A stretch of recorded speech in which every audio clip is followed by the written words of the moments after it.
is 10:03 a.m. We will begin this work session of the Lake County Board of County Commissioners.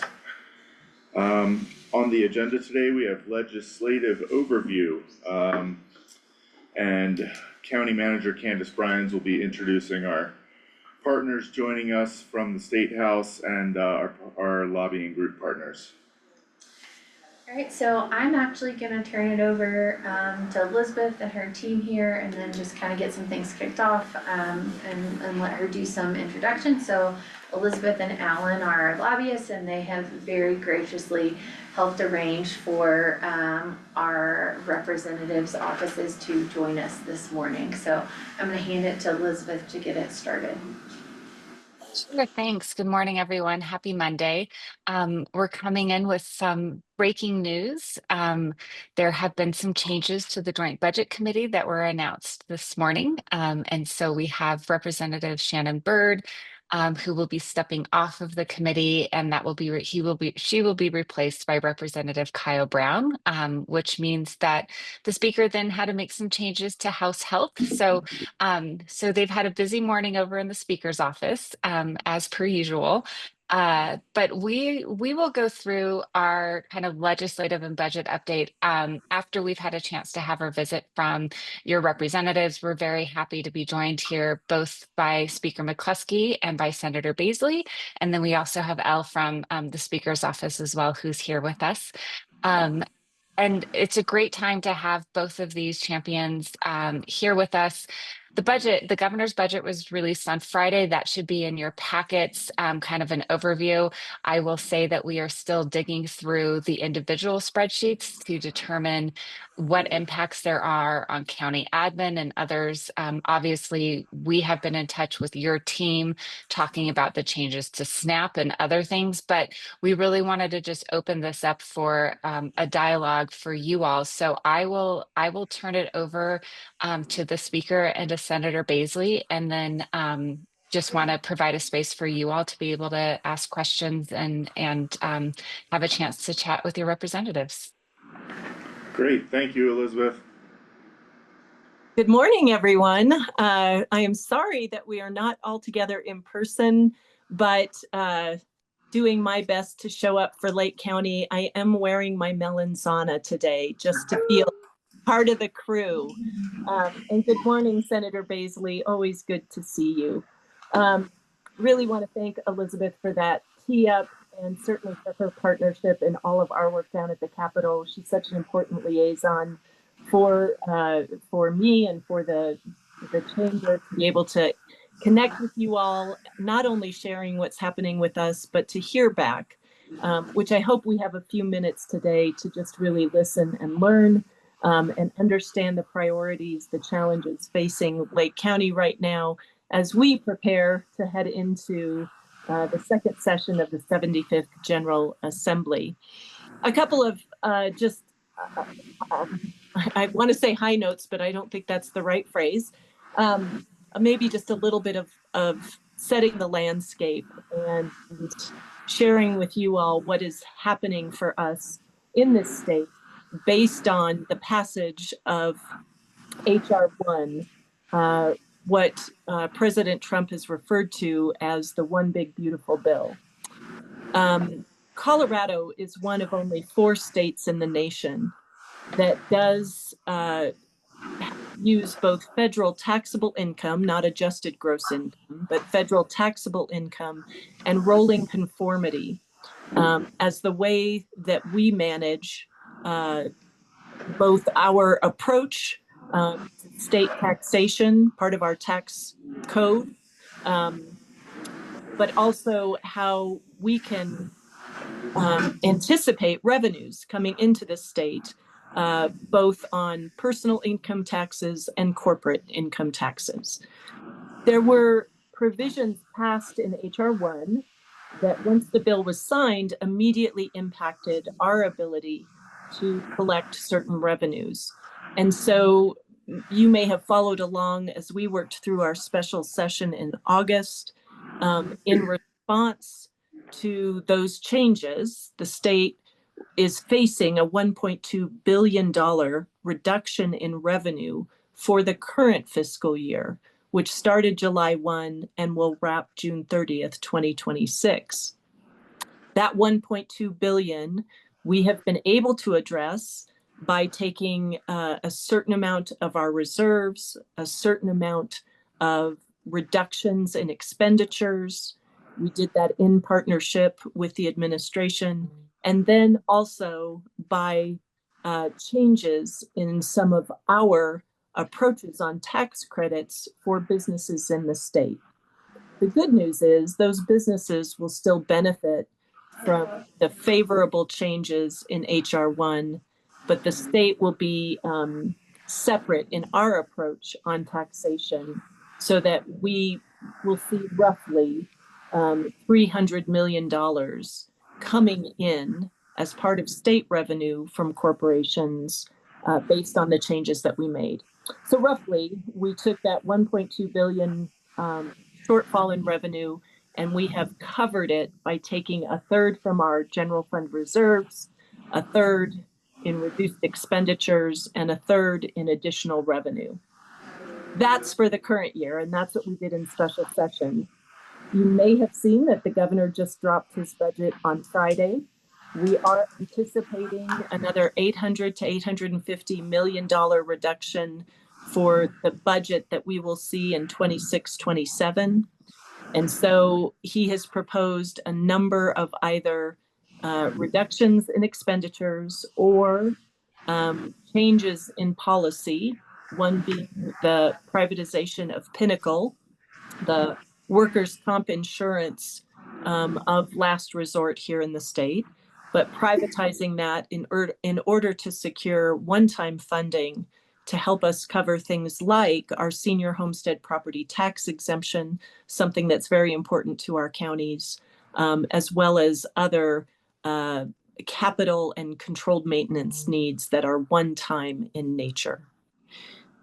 I am pleased to say that the governor is protecting our investments in K-12 education, which I certainly align with, and I know many of both Democrats and Republicans that receives strong bipartisan support. And I'm very pleased that the new formula, which Lake County schools benefit from, is going to be implemented with a 30% investment. There is a change in historic averaging, but right now I anticipate that Lake County schools will benefit from the approach that the governor has proposed. And I think it's worth noting that the governor has also proposed reductions in expenditures for Medicaid. And how we get there is still to be determined. But we are seeing that Medicaid expenses literally double what we are allowed to spend in the state because of our Tabor cap. And so those expenditures in Medicaid, we have got to find a long-term sustainable approach, whether that's the number of folks enrolled, the benefits that are being covered, our community provider rates.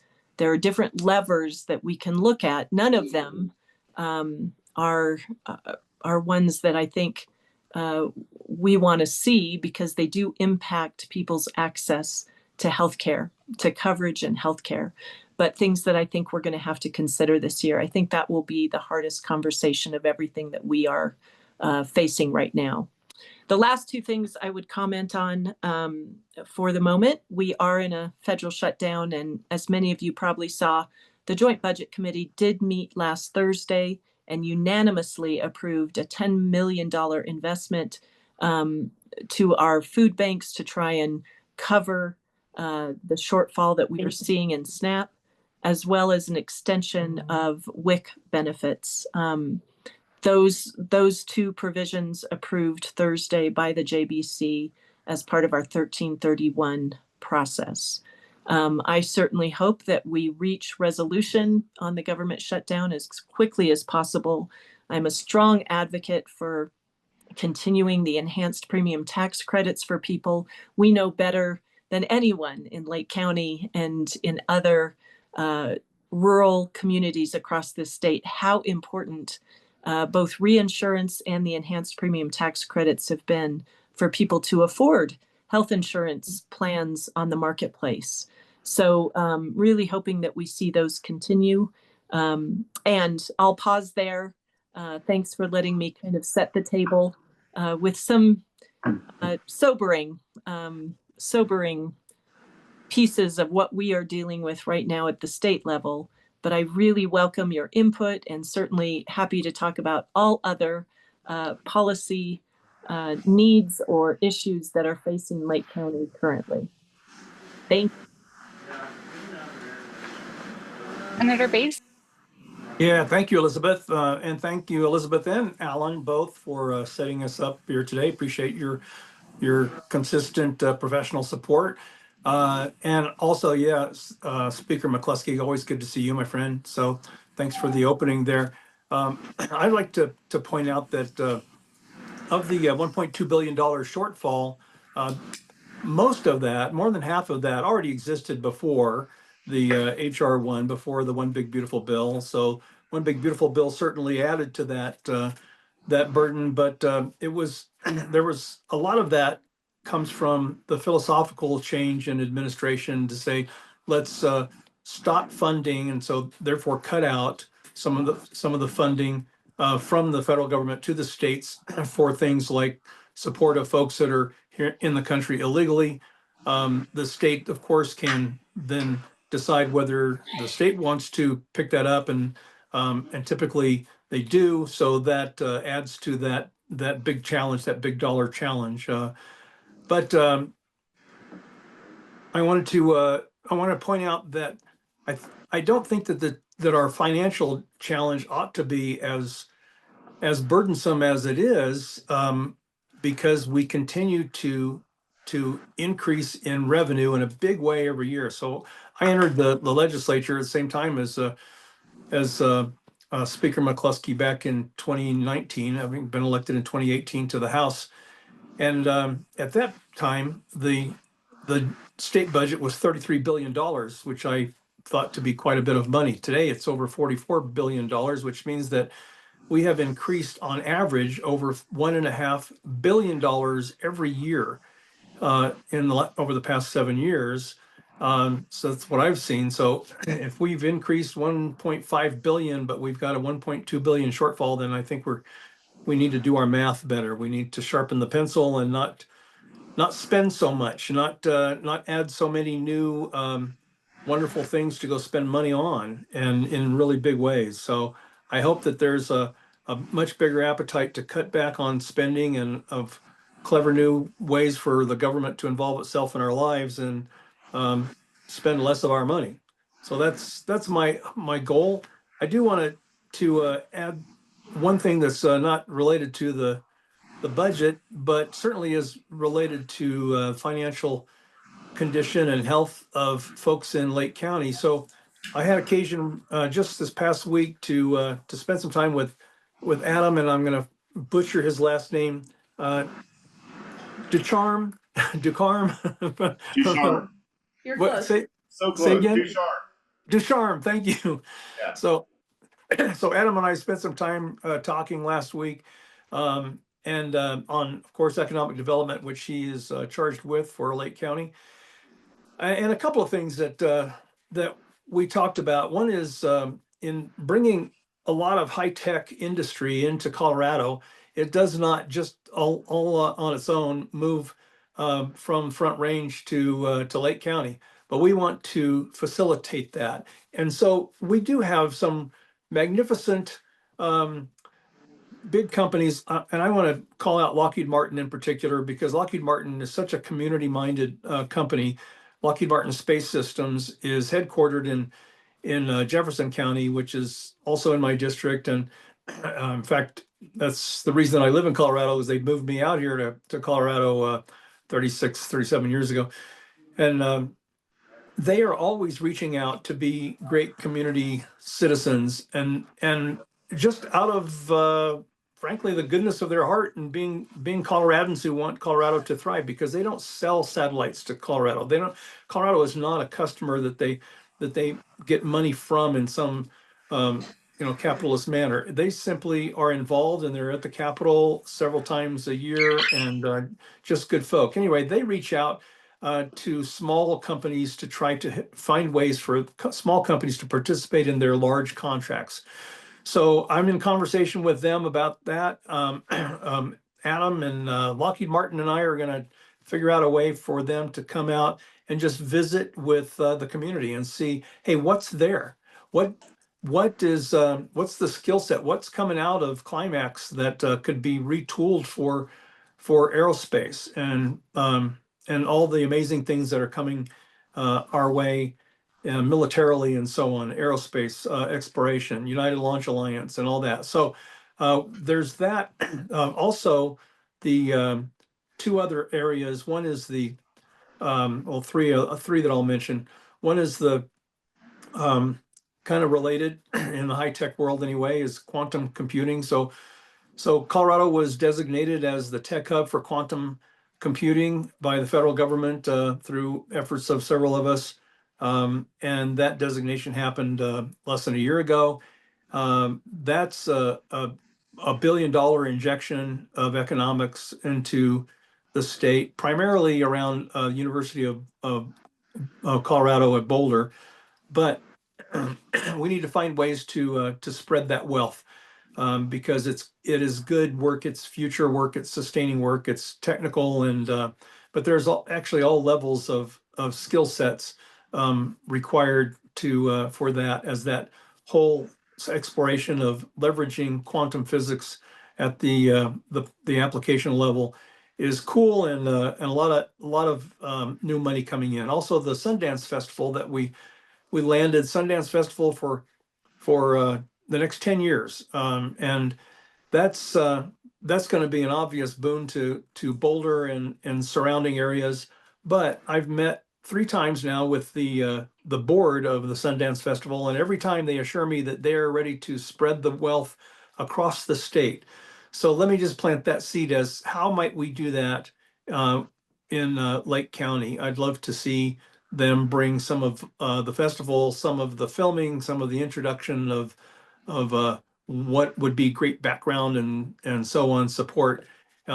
The Leadville as a town, obviously very photogenic, let's just explore that. And then lastly, there's been a bit of a spat, as you probably know, just south of you in Chaffee County, where the speaker and I both also share responsibility in serving Chaffee County when it comes to geothermal technology. So there are folks there that wanted to poke a hole in the ground and reach down and take advantage of the persistent nuclear explosion that's below us and turn that into energy. And that's a very worthy exploration because it's natural, it's sustaining, it's amazing things to think about. But they're not liking the idea of it being in Chaffee County. But I talked with Adam about it and said, what about Lake County? Because it occurs to me that there's probably some transition jobs that we could have if Lake County would be open to the idea of exploring geothermal energy development production in Lake County. So he said that he thought folks would be very open to that, and mostly just want to create economic health, because if we're healthy economically, we have the dignity of self-sustaining work. We take care of our families, and everything else follows nicely. We have housing is more affordable when we have good paying jobs. So let's start with trying to get good paying jobs. So that's my hope. And so Adam and I are going to come up with a good significant meeting, and sure love for everybody's participation there. Help us to understand what would work, what's the need that maybe we can meet with some new opportunities to just move them a few miles to the west, and let's see if wherever y'all would invite that. So anyway, I'm all open after all of that. I'm here more than anything else to listen, because I don't know everything that's on the agenda, and I'm not the expert. I'm the one that hopefully I'm a good servant for you, and I just want to hear what's on your head and heart this morning. Thanks for inviting me, including me. Thanks to the entire board and everybody else listening in. Hey, thanks, Mark. That's great. I really would like to reach out to you with some follow-up questions about some of those points, and I'm sure my colleagues would as well. Great.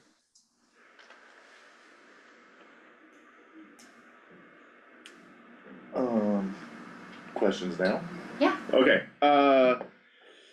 The Lockheed Martin. I mean, Adam's going to have a lot of these same answers to a lot of these, but you know, when you mentioned Lockheed Martin, our airport industrial park vision would definitely fall right in line with anything that they wanted to do up here. We've identified the airport as a um, big growth opportunity for economic development in this area.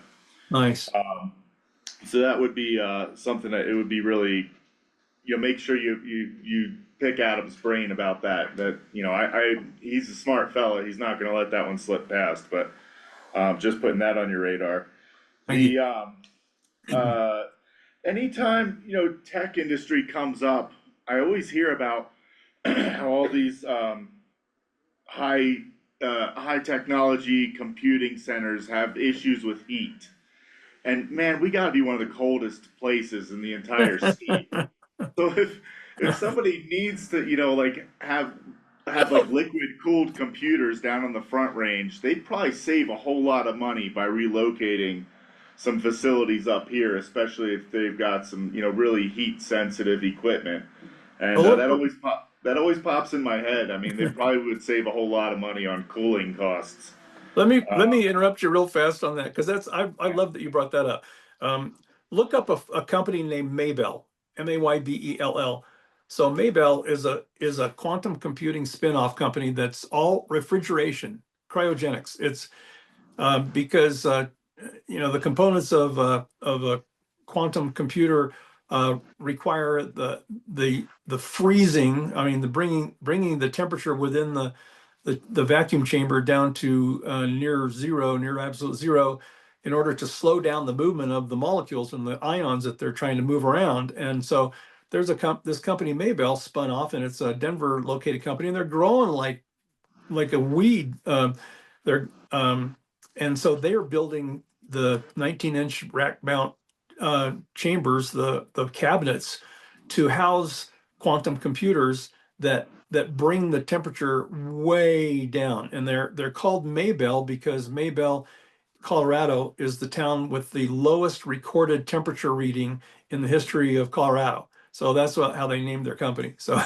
so I love that you bring that up. I'll get Maybell to come out and visit too. Yeah.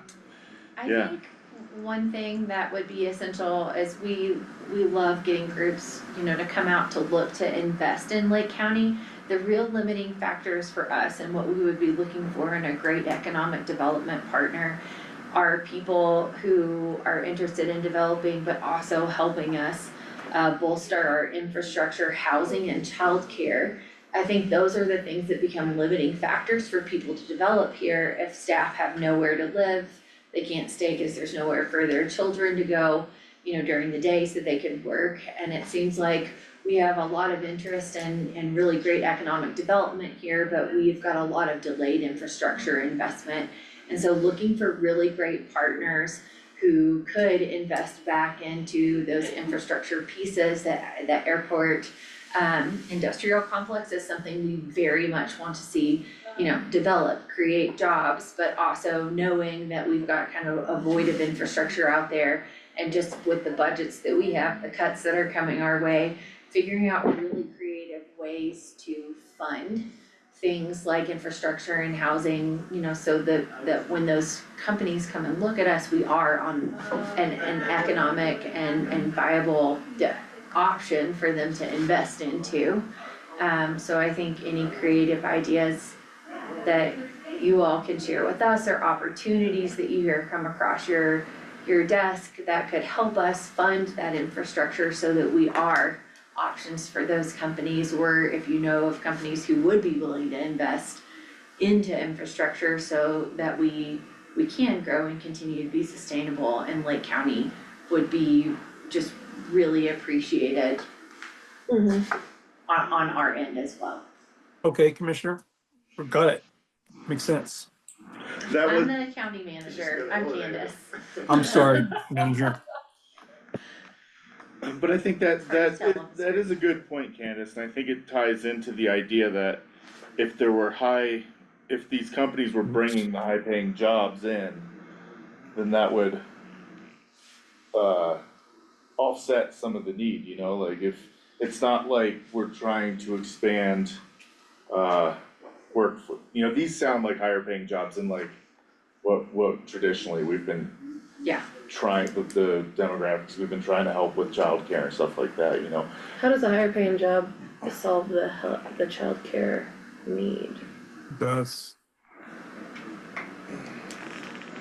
Well, you make a good point, you know, I mean, like if there's not any, one to watch, then it yeah, doesn't if matter how there's much literally money no you get. babysitters or, you know, anyone you Right. can even pay, it doesn't matter, but No so, matter how yeah, much money you have, we can't. there's valid nothing to do point it. there, And it doesn't matter how high the paying job is if we can't get sewer up to the industrial park. right, You know, like if we're supposed to create the foundation for the industry to happen, the industry, it's like chicken before the egg, we can't, but it's not chicken before the egg, like we have to have Do both at once. the infrastructure Right. before the My- job happens. my brain just works like we're so much closer to Powell turns, why wouldn't you wanna live here instead of the Front Range, but that's just how my brain works, so sorry. You're right, yeah. Julie has Wait, an what answer. was, so I apologize, what was that last point though, Candace? I'm trying to understand the infrastructure challenge for the airport area.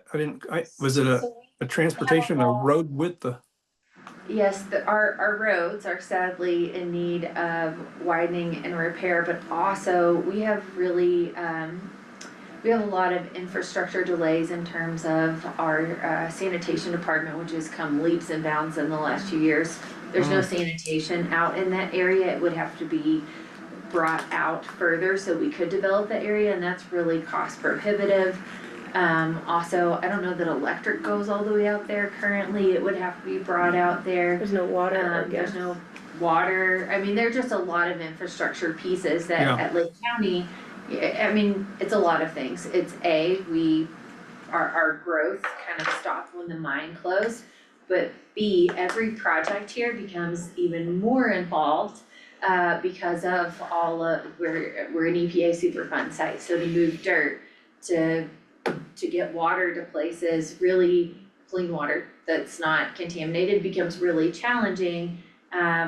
Every project has more layers of complexity just because of us being a Superfund site and the restrictions that causes around how you can move dirt, essentially. So I think we love creative options for how we can be dealing with those infrastructure delays so that people who would want to develop end up coming out here and not picking somewhere else where those barriers don't exist. really, really great points. Thank you. I'm relating to the towns that are down the road from Aspen that I've seen, been out there visiting, and so Glenwood Springs and so on. You hang out there and you watch the rush hour traffic is amazing because it's people trying to get home from Aspen where they're working, which is all great, but we didn't account for the sufficient infrastructure for people to commute back and forth. So it's a really great kind of symbiotic relationship between the two communities. But, you know, I think it is the responsibility of government at all levels to facilitate that through infrastructure. So yeah, I appreciate you bringing that up. I wrote furiously my notes on housing and healthcare and roads and electricity and sanitization, sanitation and electricity and water. So all that. Okay, interesting. Julie, I think you had your hand raised first. Thank you. I guess just to add to the conversation, certainly in our rural and rural resort communities across the Western Slope, we see those three challenges around housing, childcare, and healthcare, right? The three cost drivers for most of our working families. And for us, it's extraordinary because housing is exceptionally expensive it's expensive across the state, no doubt, but for us in the high country, even more so, in part because of some of the infrastructure challenges you are highlighting, the cost of land, the cost of development right now, the childcare, the lack of providers, the need to pay more for our early childhood workforce has created such a childcare, daycare problem, and then healthcare. Uh, Obviously, what we're seeing with the pressures on the marketplace and access again to either a rural hospital or a healthcare provider is so very real for us. I would love to ask, tell me about some of your successes around housing development. It's been a while now since I've done a tour of the projects there right in the Poverty Flats area and what's happening there. I did just see the holes in the ground, the start of housing near the high school and St. Vincent's. Would love just to know where you're finding success and what more we can do with the dollars that we've driven to housing and or tax credits on childcare and or healthcare. Well, Cece, I just talked about this a couple of months ago. We've got a couple of requested amendments to Prop 123. And I'm sure you all are hearing an earful about that, but specifically for us, one of the complications with the Prop 123 money that's helping fund our Housing at 10-2 project, which is what you're talking about, Representative McCluskey, over by the hospital and the school, is that the deed restrictions connected to that are at 35% of somebody's income. And as you all know, that's like impossible up in the high country, in our rural mountain resort towns.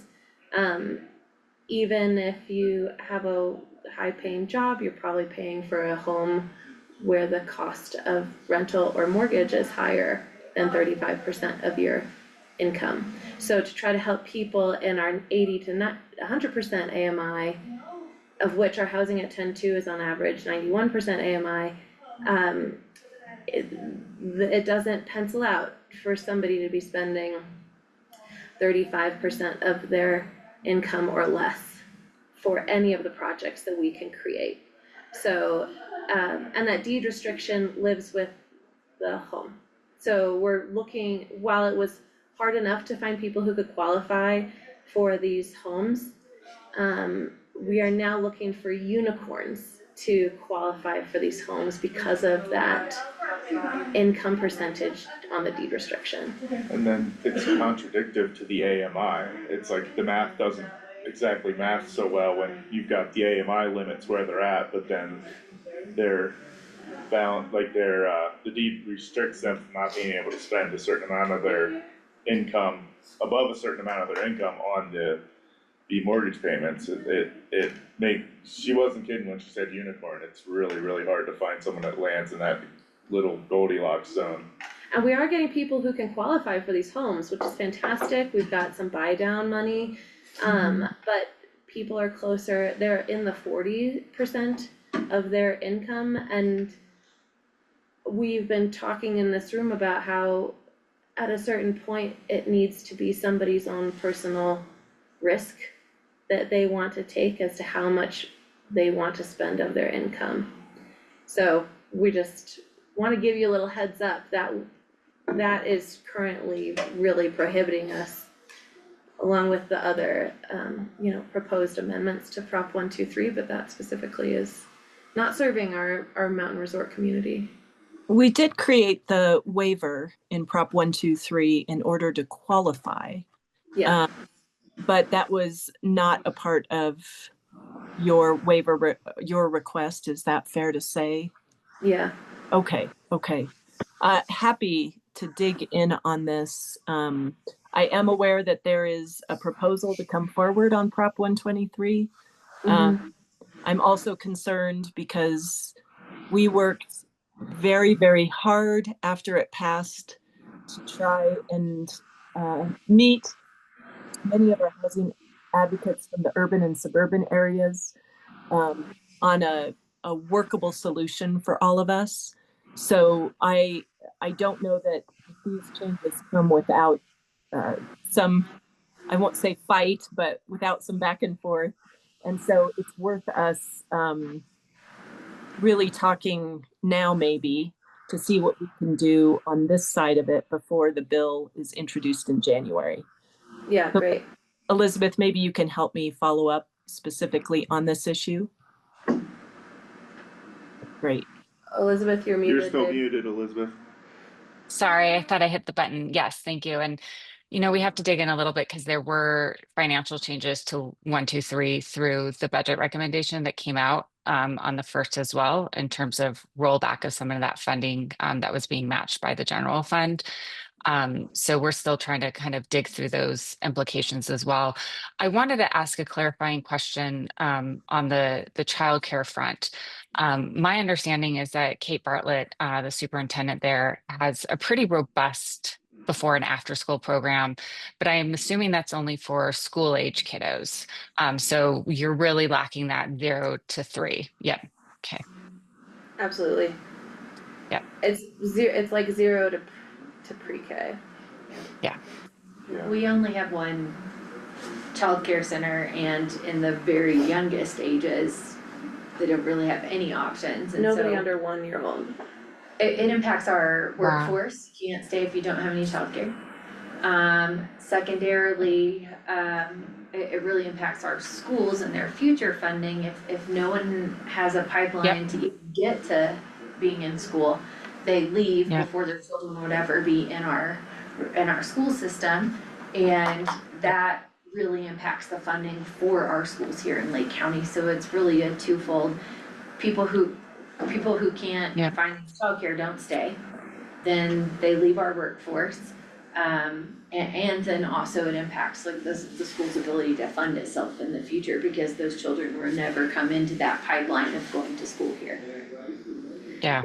It's amazing, Elizabeth, I really appreciate you asking this question, because it's amazing how tied our one childcare provider is in this county to our schools, because that childcare provider, Bright Start, is in a school district building, and that school district building has to be vacated in the next 2 years, because the school doesn't have enough funding to be able to keep all of these buildings, and so they need to shunt money to the core of their services as a school district, which means that then that building goes on the market and our childcare provider loses their place.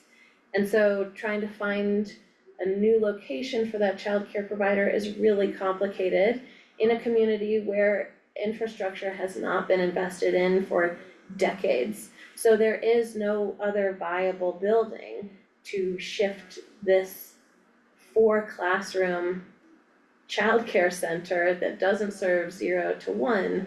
Like, that is also millions of dollars that we will not be able, our community will not be able to avoid.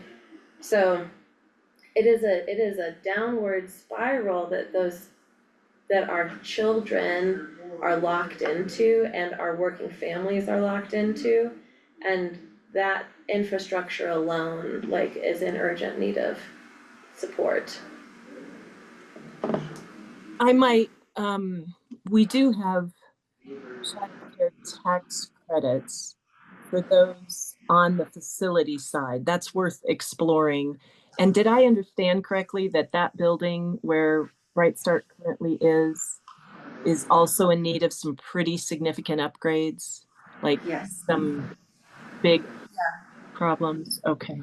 It used to be the elementary school, and then we got a BEST grant to build, because the current old elementary school that they are in, they have to truck water into because the water is not potable. They can't do any renovation because there is asbestos. So that building is kind of a lost cause without, what was our last $13 million, without a $13 million influx of money. And our courthouse, like we're trying to upgrade our courthouse, which was last touched in the 50s. So like, we don't have these millions of dollars that are needed for literally every building in this community, government building in this community. It's pretty wild. We're adorable. You're very, We're very special. Yeah, We're very vintage. Somebody called our architecture antique architecture, which I appreciated. But it really paints a picture. I honestly, the newest building I can name is the hospital building, and there is, like, nobody would fund that hospital building today. And I think that hospital building was the newest building in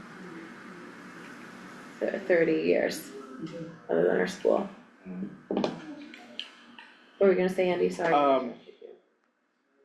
what I was gonna say was kinda, parallel to this, but part of the real difficulties that we're experiencing as a county, are internal growing pains.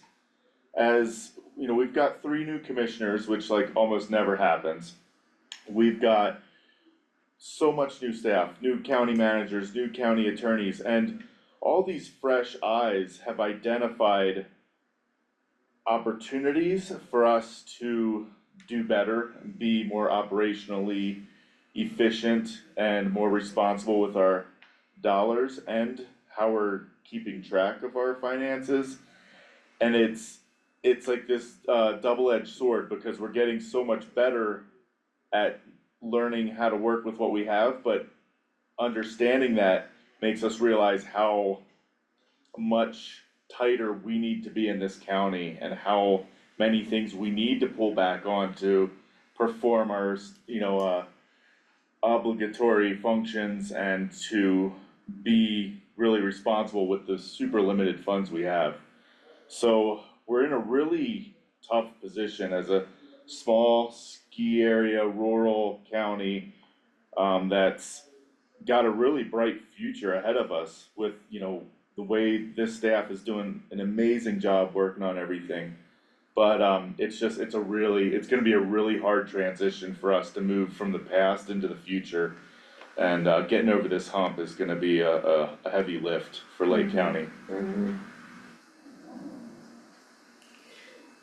Yeah, I just wanna say, I can't help but think of Adam Ducharme as an excellent example of, I think Adam is amazing. I'm really grateful for him.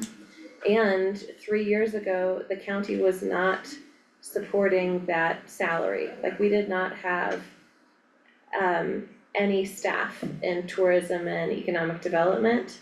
So now we have 2 full-time folks and some part-time folks who run the visitor center. And all of that funding was taken on by the county. None of that funding is supported by our accommodations tax. So it's one of the ways in which we have wanted to grow and become more professional, become more mature as a community, and, controlling our destiny, but it's a non-statutory cost that we've brought on.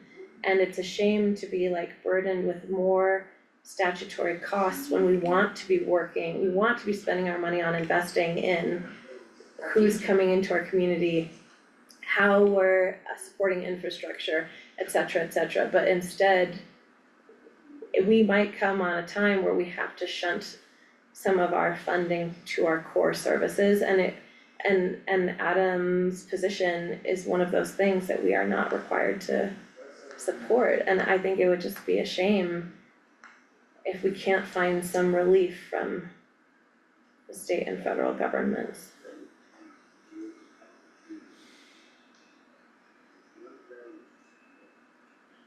That's a interesting way you put it, relief. What's the relief from what that would equate to the ability to fund economic development? Help me understand that. So as a local controlled state, we Yeah. are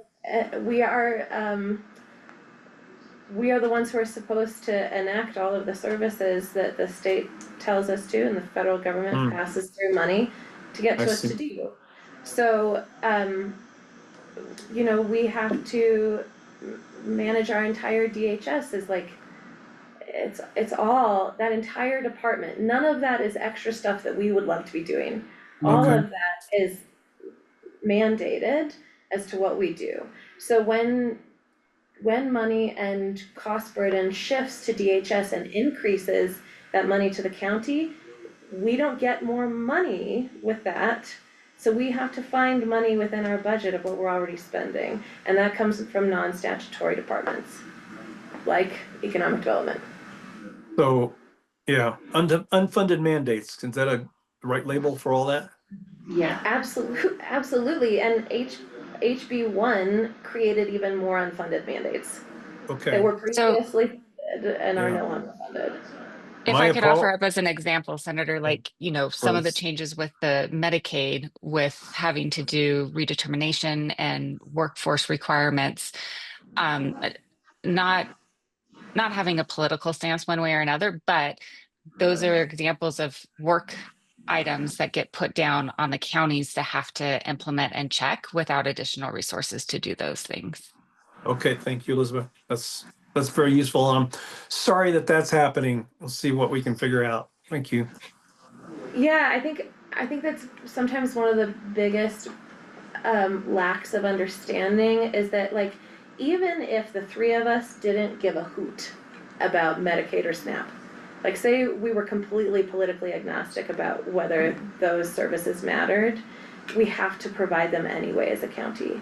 And so the redetermination, the extra staffing that will take, and then the matching of funds for the error rates as to, like, can we do that well? Can our staff be perfect at that? And if they can't be perfect, then the county has to take on the extra burden of matching those SNAP or Medicaid funds. And so that's where it's like, oh, that is those are unfunded mandates on us that will cost us hundreds of thousands of dollars in the coming years. And so that if we're not getting increased funds to help backfill those services, then we have to backfill them somewhere else. And that comes from us investing in our infrastructure, it comes from us giving money to our local childcare, it comes from us funding our tourism and economic development, because that's where we have discretion as a county. We don't have discretion around DHS.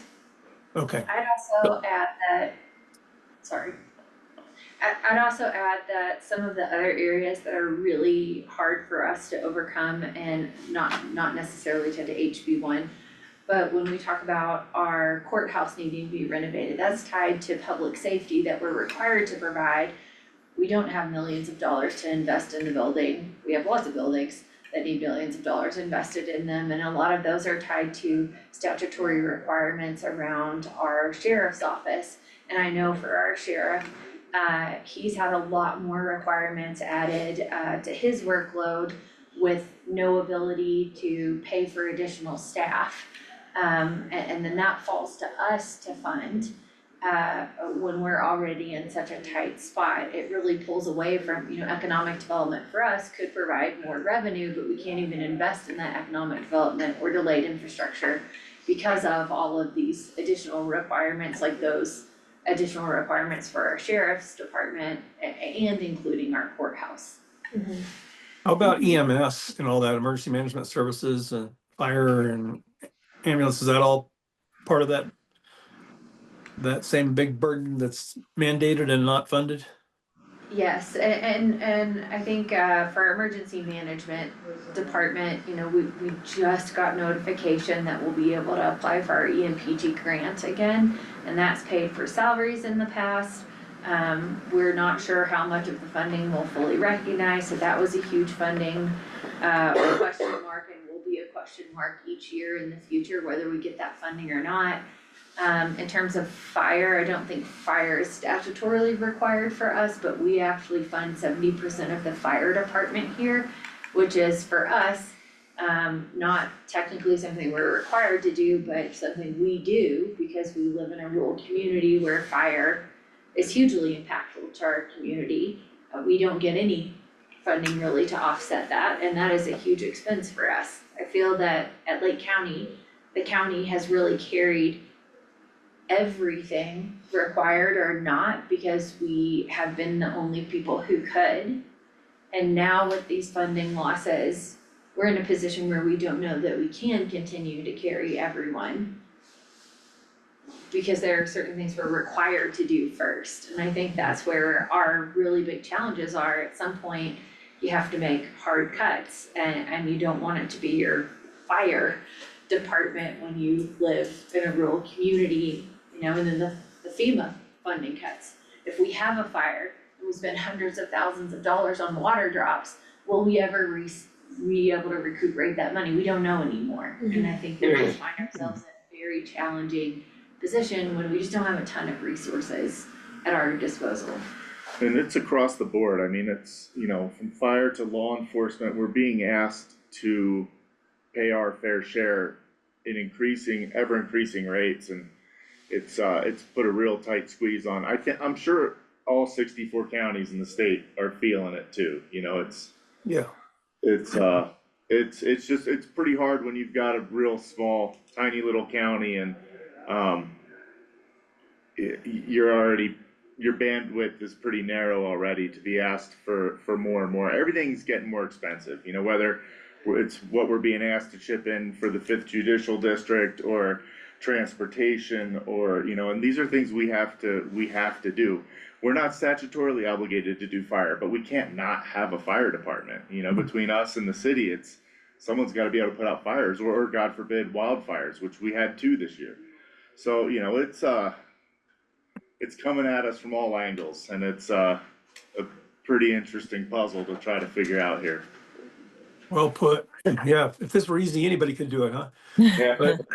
But you know, let me let you know about, if you don't already, we're in the fifth and final year of a 5-year task force study on emergency management services across the state. Is from a bill that I sponsored while I was still in the House, and so I'm still working on that task force. But this was a surprise to me as just an aerospace engineer that never thought deeply about such things. But the way that we fund EMS is legacy ideas that are kind of funny. The whole HUTF, the highway User tax fund. Yeah, highway users, and it's a transportation fund, because it was from leftover from like the 50s, when it was set up, where ambulances were just where you go pick up a broken body and take them to the hospital, because that's where the expertise and equipment was. And now we load up the truck with expertise and equipment, and we expect them to show up fast and know what they're doing. And anyway, but that's so they cannot even charge for something if they don't transport somebody. They fix someone on the scene, if it's an epileptic seizure, or let's say a blood sugar level for a diabetic, and they treat them on site. Then they don't transport them. Then there's no billing to go on. It's just a crazy old way of doing things. So we're trying to fix that. Our recommendations are coming out about a year from now, for how do we fund all of this across the state. And it is really complex, as you can imagine. I mean, you all know it. The situation varies between the more dense population and the more rural population. And then when you have a whole lot of tourism in your area, and a lot of your emergency management incidents will be tourism, you know, someone who's visiting from out of the state. So how does that get paid for? And so we're trying to address all of that in a good, smart way. So anyway, just to let you know that that's in the works now. Thank you. Cool. And I'll just ask, fire, we did expand their ability through Title 32 to go after sales tax. I know a number of fire agencies are going to the people, going to the voters for that. I don't know if that's been contemplated. There also was an effort last year to drive some additional funding. That bill did not succeed. I think it died in the Senate last year. So that on fire, and then hopefully you all are up to speed on what passed with the voters a year ago and the 300 plus million that is to be going to local law enforcement, public safety. I don't know what Lake County sees of that, and obviously it was not to supplant dollars that agencies already receive, but hopefully it can be utilized in a way that enhances what's happening for your sheriff on the ground. Do you know, like, ballpark loosely, how does it determined which counties or which municipalities, who gets what out of that? Is it basically just based off population or need, or what do the metrics look like on that? Yeah, let's be sure we get the info. Again, if I can ask for your help, Elizabeth, on that one, we'll get you what the kind of final outline was for the disbursement of that money and how it will be, and the timeline for which it will be shared with county law enforcement. And I just realized the time, and it feels like our conversation could go for another 3 hours. Yeah. I wonder if we couldn't not only follow up on the discussion that we've had today, but even schedule another time in the not too distant future if there's any specific policy issues or budget issues that we can be of service on. Yeah, how often can we do this? I think that's up to our guests whose Yeah. schedules are probably a little tighter than ours. Elizabeth, could you and I talk after this and we'll come up with a regular cadence that meets everyone's needs, honors everyone's time? Yeah, let's make Elizabeth do it. Yeah. I have shared with the county staff that during session, your schedules can get more unpredictable to have a direct cadence with. But yes, we would love to have you and more. This has been a great discussion. We appreciate you both for making so much time on your schedules and look forward to our further conversations. And then Candace, I'll hand the agenda back over to you. I think we used up all our time. Thank you guys so much for joining us, and I'll work with everyone to get a future date set up for us to meet again. We really Perfect. appreciate it. Thank you, Representative. Awesome. Thank you so much. Thank you. We really Bye, appreciate all. you guys. Thank you, Miss. I guess speaker. Appreciate you all. Okay, good job. Alright, Take take care. care, thank you. Wow. I'm gonna end this, we can start the next. Okay. Alright, it is 11:02 a.m. I didn't officially end the work session, should I do that first, or are we okay? We're okay, it's 11:02 a.m. We will transition from work session to a special meeting of the Lake County Board of County Commissioners, sorry. For this special meeting, we will be performing all of the tasks and agenda items of our normally scheduled regular meetings. But since tomorrow is election day, we're going to move the regular meeting to today under a special meeting. So, if I could first ask everyone to please turn off or silence your cell phones, that would be great. And then we will proceed with the Pledge of Allegiance, followed by a moment of silence. I pledge allegiance to the flag of the United States of America and to the republic for which it stands, one nation, under God, indivisible, with liberty and justice for all.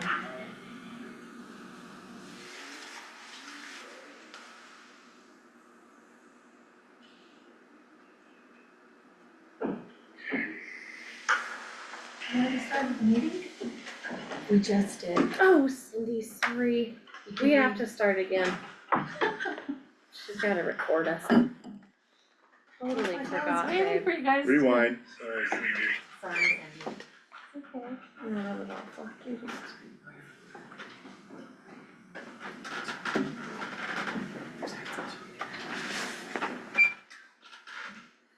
You let me know when you're ready.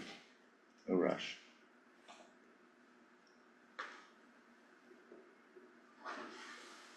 I'm ready. Alright, so it's 11:04. We'll begin this special meeting of Lake County Board of County Commissioners. If I could ask everyone to please turn off or silence your cell phones, and then are we doing the Pledge of Allegiance again?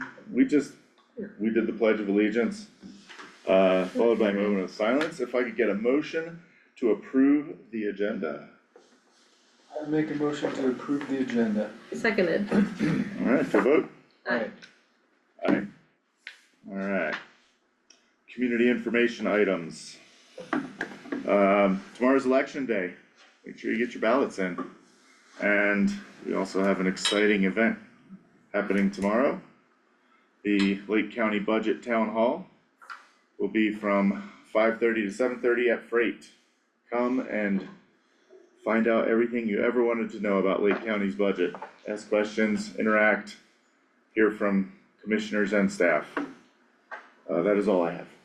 Nothing from me. Nothing from me. Alright, meeting recordings are available. A reminder that all regular meetings and work sessions are recorded and available on the Lake County Government YouTube channel with transcribed and indexed videos. Recordings can be watched at a time that's best for you. Subscribe to stay informed on county decisions. Public comment. Public comment is available for residents wishing to speak on an agenda item or another issue not on the agenda. To make public comment, residents may request to speak by raising your hand in person, using the raise hand feature in Zoom, or sending a chat in message. Chair will call on the public in order. Comment is limited to 3 minutes, not including board questions. Action, if required, will be assigned to county staff. The chair may also ask that public comment on specific agenda items be held for later in the meeting. In certain instances, public comment will not be accepted, such as on public hearing items noted on the agenda. Is there anyone, we'll start with anyone in the room, public comment? Okay, anyone online? Okay, no, I see no messages in chat. I will conclude the public comment portion, seeing as how we have no participants in that. Moving on to agenda item number 1. Overview and updates from Pinion Environmental regarding the National Environmental Policy Act. Study on Harrison Park, which was a requirement of the 2024 Community Project Funding Grant through Brittany Peterson's office. This will be led by Benjamin Burns from Pinion Environmental. Go ahead, Benjamin, thank you. Yes, thank you. I just want to check, can y'all hear me okay? Yes. Okay, great. Yeah, so we've had, at this point, the better part of a year trying to navigate the NEPA review for the Harris Park Master Plan project. And so I'll just generally be able to give an update of where we've gone from the beginning and some of the challenges that we've had here, and then also our solutions that we'll hopefully have wrapped up by the end of this year, with full disclosure that the government shutdown at the current time does make that on hold until they come off shutdown and we're able to wrap up in cooperation with HUD personnel. But going back to the start of the project, we had a degree of initial, I'll call it bureaucratic confusion, by the simple nature of the HUD grant funding needed in order to advance designs, but advanced designs being needed in order to actually complete the NEPA review, which in turn is what the HUD grant needed complete. Sort of a bit of an unusual request from HUD to be asking for a complete NEPA review before they will administer any funds, and we typically see that HUD will, to a certain degree, deliver funds in order to advance designs and therefore allow the project to move through agency consultation. And this didn't happen in this case. We've seen that more over this last year in a lot of HUD grant obligations. So it seems more like this project is one of the first to be navigated in that way. But ultimately, our confusion and deliberation with HUD is in figuring out how we specifically advance through Section 106 consultation, which is historic consultation with the state SHPO. They require more detailed designs specifically for where houses could be constructed, the maximum vertical height of certain features, and architectural measures in order to assess if the form, function, and location of these buildings will blend with the existing historic community in the project area. And so, so we've had some struggles in terms of getting all parties to be able to render opinions that allow the project to move forward. And we've gone through a degree of policy changes or personnel changes that have made specifically getting that opinion a bit more challenging to be consistent throughout the year. So after being on hold for a bit, trying to just have conversations and figure out who can render opinions and who needs to say we have to wait until there's further agency rules released, we decided, well, I think we have an easier path forward if we make some assumptions about mitigation commitments on the NEPA review and push forward a consultation under the guise of certain mitigation commitments. So NEPA does have some provisions that say that if you can't do certain things at the time of your review, you can state that they will be done later and certify that within certain bounds the NEPA review covers all of those potentials. It's a bit unusual for us to assume that we will conduct SHPO consultation after we get a review complete. They usually say this is something you have to have as part of the initial NEPA review, and we can't accept it if you don't. But what we're instead planning on doing is consulting with SHPO for archaeological resources on the site, certifying that we do not have any eligible resources in that regard, and then stating that we will have further consultation on the historic measures, the built environment impacts to adjacent potentially eligible historic resources after we have this NEPA review approved and after funds are able to be used for designs to further advance those details. That is our current path forward, and again, we'll need that in cooperation with HUD. So we are waiting for HUD personnel to no longer be furloughed and available to tell us, yes, this is an appropriate path, and then do so. And so at this point, we are simply waiting for the shutdown to end for us to be able to have those conversations and move that forward. At that timeline, I think it should be done, well, again, depending on when we have HUD personnel available. If it is this week, we will have everything wrapped up by the end of the year. And as hopefully you can understand, as that furlough extends for unavailable personnel, that will push into next year. Well, shucks, thanks. All right, any Yeah. questions from the board? Not for me, thank you. Okay. All right, well, thank you, Benjamin. We appreciate you coming in and updating us today. Sure. Great. Thanks, y'all. Yeah, you have a good day. Thanks.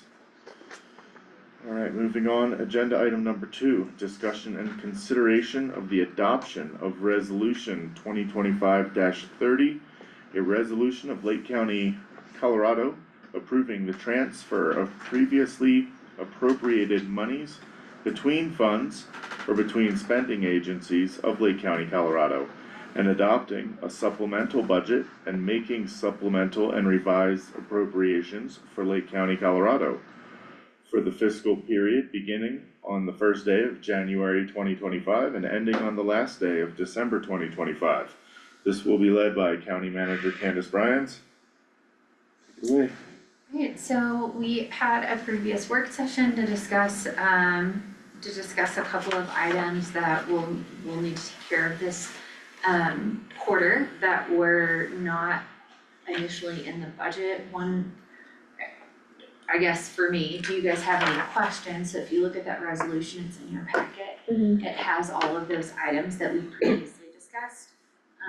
Just to give you the opportunity to ask any questions right now if you need them, otherwise just ask if you'd accept the resolution so we can take care of these items.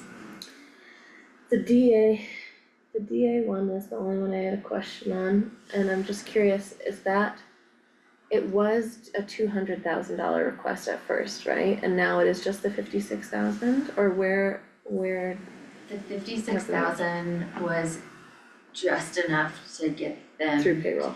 through payroll. Okay, They initially asked for more than that Yeah. to start to take care of their fund balance issues, and we ourselves, Yeah. Eagle, Clear Creek, Summit, all pushed back and said, hey, we don't want you to not pay Mm-hmm. people. But it's a bigger discussion about future budgets and the fund balance issue. Yeah. You know, that they need to take care of, and so we went ahead and sent out the Q4 payment so they would not pay staff Mhm. for October and through the rest of the year, but we shouldn't have another supplemental for them. Awesome, thank you. And we are still in discussions with them about what next For year's next budget year, will look totally. like. Yeah, That's yeah. a whole other discussion than this Q4 invoice. Okay. I move to approve resolution 2025-30, a resolution of Lake County, Colorado, approving the transfer of previously appointed monies between funds or between spending agencies of Lake County, Colorado, and adopting a supplemental budget and making supplemental and revised appropriations for Lake County, Colorado for the fiscal period beginning on the first day of January 2025 and ending on the last day of December 2025. I'll second the motion. To a vote? Aye. Aye. Aye. Alright, can we get a motion on the consent agenda? I move to approve the consent agenda. Seconded. To a vote? Aye. Aye. Alright, all packet materials for agenda items are available upon request. And to subscribe to email or text notifications, please visit